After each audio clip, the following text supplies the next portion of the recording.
Good morning students. आज अपन नए topic की ओर चलेंगे जिसका नाम है त्रिकोणमितीय अनुपात। इससे पहले समांतरमाती अपन ने पढ़ी थी। आज बिल्कुल हटके टॉपिक है इससे त्रिकोणमितीय अनुपात। त्रिकोणमितीय अनुपात इसके अंदर इस पूरी प्रश्नावली में आपको एक बस सारणी याद रखनी है। सारणी अगर आपको याद रह जाती है तो पूरे प्रश्न आप हल कर पाएंगे। तो त्रिकोणमितीय अनुपात कब अप्लाई होगी?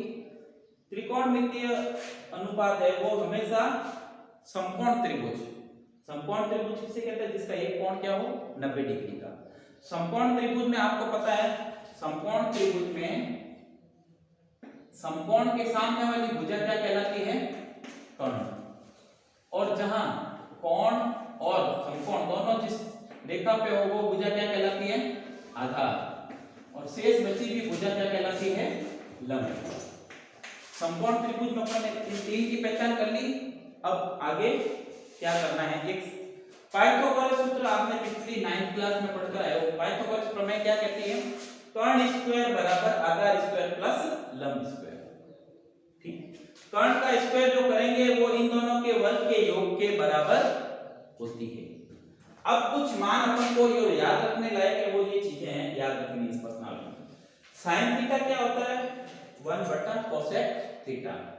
cos थीटा का मान क्या होता है? 1 sec थीटा। और tan थीटा का मान क्या होता है? 1 cot थीटा।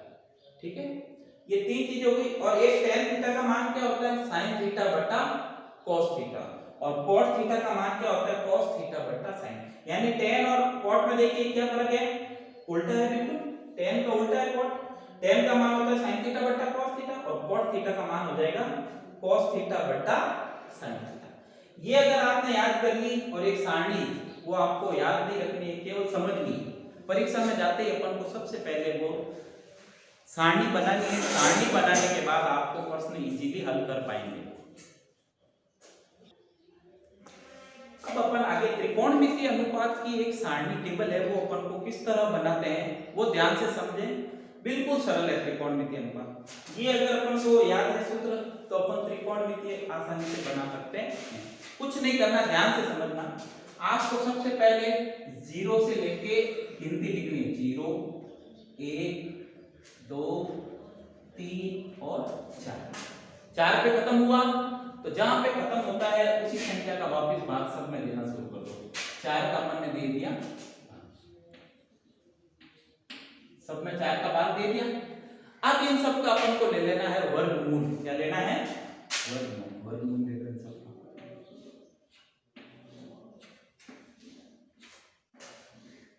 अब देखिए 0 में किसी भी संख्या का भाग देते हैं तो क्या आता है? 0। अब 0 का वापस वर्गमूल निकालेंगे तो क्या प्राप्त होगा? वापस अपन को 0 कितना आएगा? 0। तो कहने का मतलब इसको हल किया तो इसका मान कितना आ गया? 0। कितना आया? 0। तो इसकी जगह अपन ने लिख दिया 0। 1/4 इसका वर्गमूल निकाल।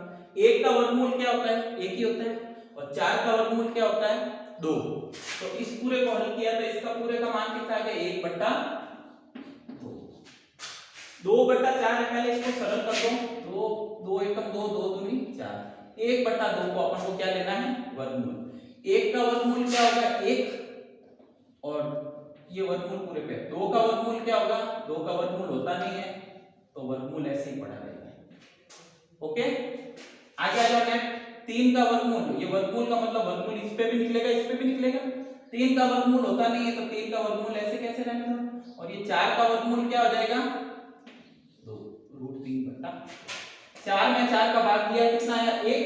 और 1 का अपन ने वापस वर्गमूल लिया तो 1 का वर्गमूल हमेशा क्या होता है? 1।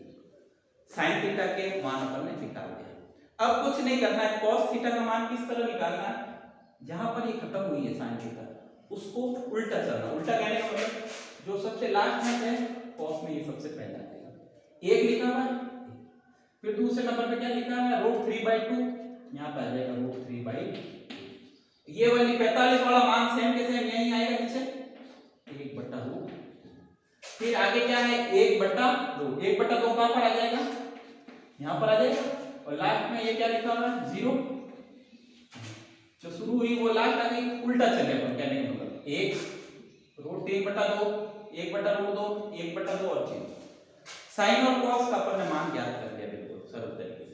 अब अपन को मालूम है tan थीटा। tan थीटा क्या होता है, जैसा कि सूत्र पता sin थीटा बटा cos थीटा। sin थीटा का मान अपने पास है और cos थीटा का मान भी अपने पास है। अब कुछ नहीं करना है, इसमें इसका भाग देना है। tan थीटा क्या होता है, sin थीटा बटा cos थीटा होता है। 0 में 1 का भाग देना है, यही हुआ ना, sin थीटा बटा cos है। 0 में 1 का भाग देंगे तो कितना आएगा 0। अब 1/2 में भाग देना है √3/2 का। ये तो साइड में आपको समझा देता हूं। 1/2 में भाग देना है √3/2 का। ये 2 से 2 कट गया, पीछे कितना बच गया 1/√3। इसका मान आ गया 1/√3।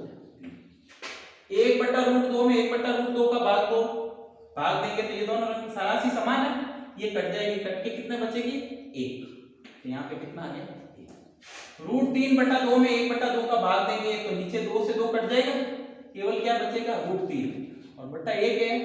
बट्टा 1 नीचे लिखने की आवश्यकता नहीं है, 1/0। इसमें ध्यान रखना, जब भी 1 में भाग में 0 हो तो 0 का कभी अपन भाग नहीं दे सकते, इसका अभी तक निर्धारण नहीं हुआ, अनिर्धारित।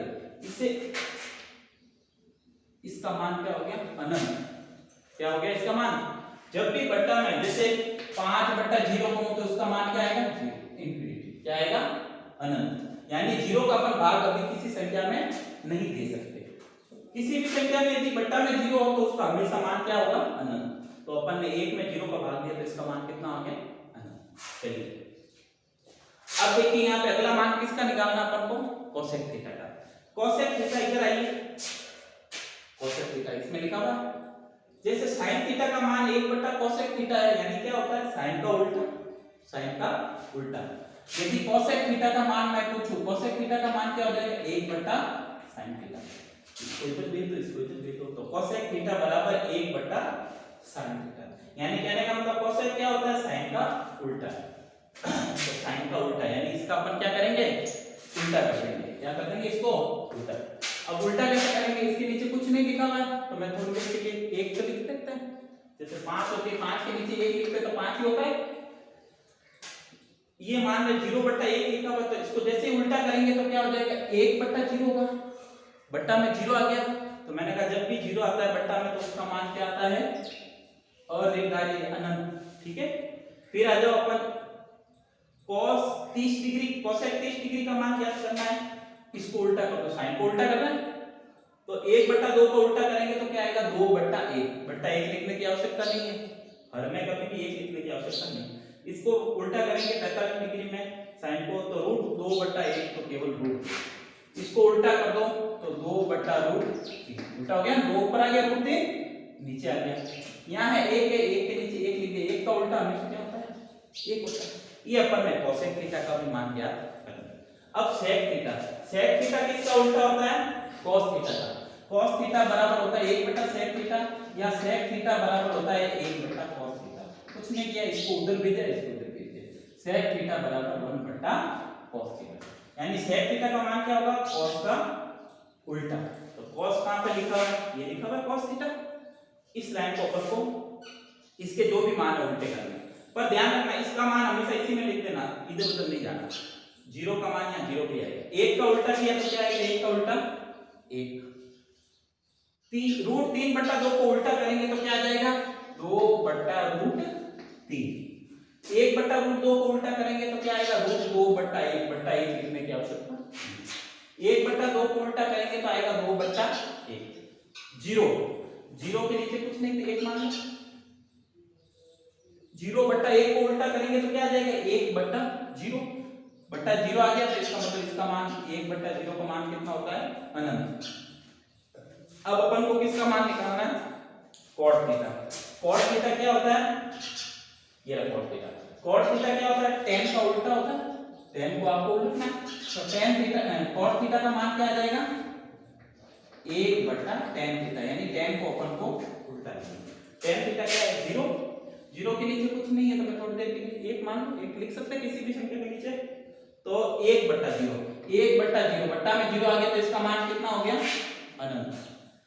फिर इसको उल्टा करो, 1/√3 को उल्टा करेंगे तो √3/1 लिख दिया। एक का उल्टा हमेशा एक ही होता है। √3 है, इसके नीचे मैं 1 लिख देता हूं। अब जैसे इसको √3 को उल्टेंगे तो क्या आ जाएगा 1/√3। अब यहाँ पे क्या है अनंत। अब अनंत को अपन किसको लिखते थे, अनंत 1/0 को अपन अनंत लिखते थे ना, तो 1/0 इसका अनंत का मतलब 1/0 लिखा हुआ था। इसको जैसे उल्टा करेंगे तो क्या आ जाएगा 0/1। 0/1 का मतलब क्या हो गया, इसका मान कितना हो गया 0। तो कुल मिला के अपनी जब ये सारणी तैयार हो जाएगी तो अब अपन को इस प्रश्नावली में क्या होगा, कुछ मान दिए होंगे, जैसे कि sin 30 डिग्री का मान कितना होता है। तो आप इस सारणी को देख के पता कर सकते हैं। sin ये रहा 30 ये रहा, तो sin और 30, sin 30 का मान अगर आपसे पूछे तो कितना हो जाएगा 1/2। इसी प्रकार मैं आपसे पूछूं tan 45 का मान क्या है, 45 ये रहा, tan 45 का मान क्या आएगा, दोनों आपके कहां पे मिल रहे हैं 1 पे, तो tan 45 डिग्री का मान हो गया 1। tan 60 डिग्री का मान कितना हो गया √3।